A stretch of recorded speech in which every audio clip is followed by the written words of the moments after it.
आजकल हम सब ये महसूस करते हैं ना कि किसी चीज पर ठीक से ध्यान लगाना मतलब फोकस करना मुश्किल होता जा रहा है। फोन की घंटी बजी, कोई नोटिफिकेशन आया और बस ध्यान भटक गया। तो आज हम इसी मुद्दे की जरा गहराई में उतर रहे हैं।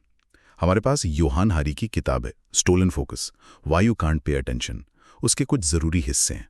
आज कोशिश करेंगे समझने की कि हमारा ध्यान आखिर भटक क्यों रहा है। क्या ये बस हमारी अपनी कमजोरी है या फिर मामला कुछ और ही है। तो चलिए इस पर बात करते हैं। हाँ बिल्कुल। और ये किताब ना एक बहुत ही बुनियादी सवाल से शुरू होती है कि हमने ये जो ध्यान लगाने की क्षमता है वो खो क्यों दी है।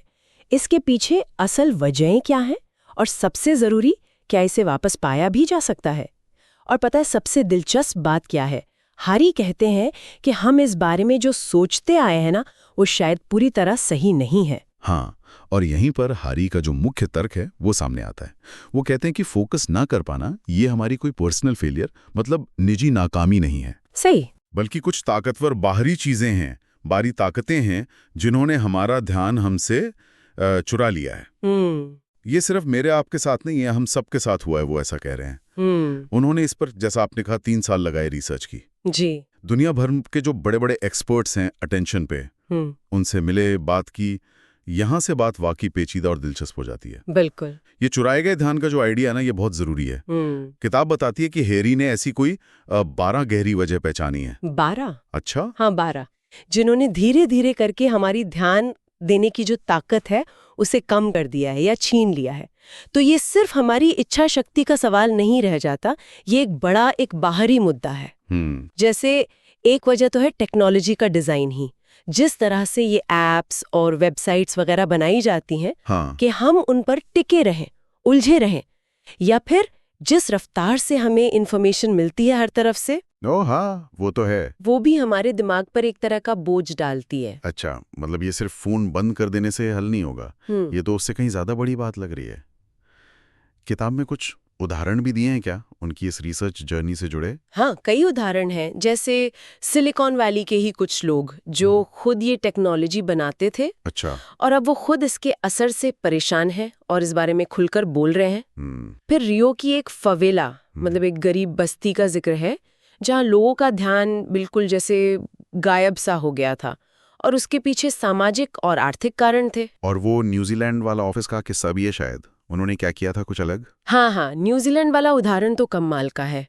उस ऑफिस ने हफ्ते में 4 दिन काम करने का मॉडल अपनाया। Okay, 4 day week. जी। और साथ ही ऑफिस के अंदर जो डिजिटल डिस्ट्रैक्शंस होती हैं ना, मतलब ध्यान भटकाने वाली चीजें, उनको कम किया। और नतीजा ये हुआ कि लोगों का फोकस बेहतर हो गया, काम की क्वालिटी भी सुधर गई। अरे वाह। तो ये दिखाता है कि माहौल बदलने से, सिस्टम बदलने से फर्क पड़ सकता है। और जब ओपरा विनफ्रे और स्टीफन फ्राई जैसे जाने माने लोग इस किताब की इतनी तारीफ करते हैं, तो समझ आता है कि ये मुद्दा कितना अहम है और कितने लोगों को छू रहा है। तो अगर ये मान लें कि हमारा ध्यान वाकई भारी ताकतों ने चुराया है, जैसा हारी कह रहे हैं, तो फिर इसका मतलब क्या निकलता है? क्या कोई उम्मीद है इसे वापस पाने की? बिल्कुल उम्मीद है।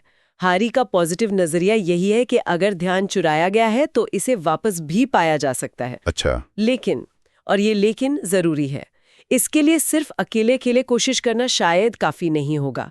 हमें एक समाज के तौर पर मिलकर इसके लिए लड़ना होगा, एक तरह से ठानना होगा कि हमें अपना ध्यान वापस चाहिए।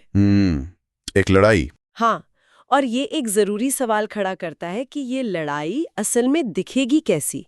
ये सिर्फ हमारी मर्जी की बात नहीं है, बल्कि हमें शायद मिलकर कुछ बड़े कदम उठाने होंगे। समझ गया। तो मतलब लबोलबाब ये है कि ध्यान का भटकना सिर्फ हमारी अंदर की बात नहीं है। बाहर की दुनिया, हमारी टेक्नोलॉजी, काम करने के तौर तरीके, ये सब चीजें इस पर बहुत गहरा असर डाल रही हैं। बिल्कुल। और एक तरह से ये हमसे छीना गया है। तो इसका मतलब ये हुआ कि हल सिर्फ अपने अंदर झांकने से नहीं मिलेगा, बल्कि हमें अपने आसपास की दुनिया को भी देखना होगा। शायद उसे बदलने की जरूरत है। सही कहा। और यहीं पर मैं आज के इस बातचीत को एक सोचने वाले सवाल के साथ छोड़ना चाहूंगी। अगर हम ये मान लें, जैसा हारी कह रहे हैं, कि हमारा ध्यान बाहरी ताकतों द्वारा चुराया गया है, तो फिर इसे वापस पाने के लिए समाज को, सिर्फ हमें अकेले नहीं बल्कि पूरे समाज को, किस तरह के पक्के इरादे और कैसी लड़ाई की जरूरत होगी? हमें अपनी टेक्नोलॉजी में, अपने काम करने की जगहों में, शायद अपने जीने के तौर तरीके में किस तरह के बड़े बदलाव लाने होंगे ताकि हम सब मिलकर अपना खोया हुआ ध्यान वापस पा सकें।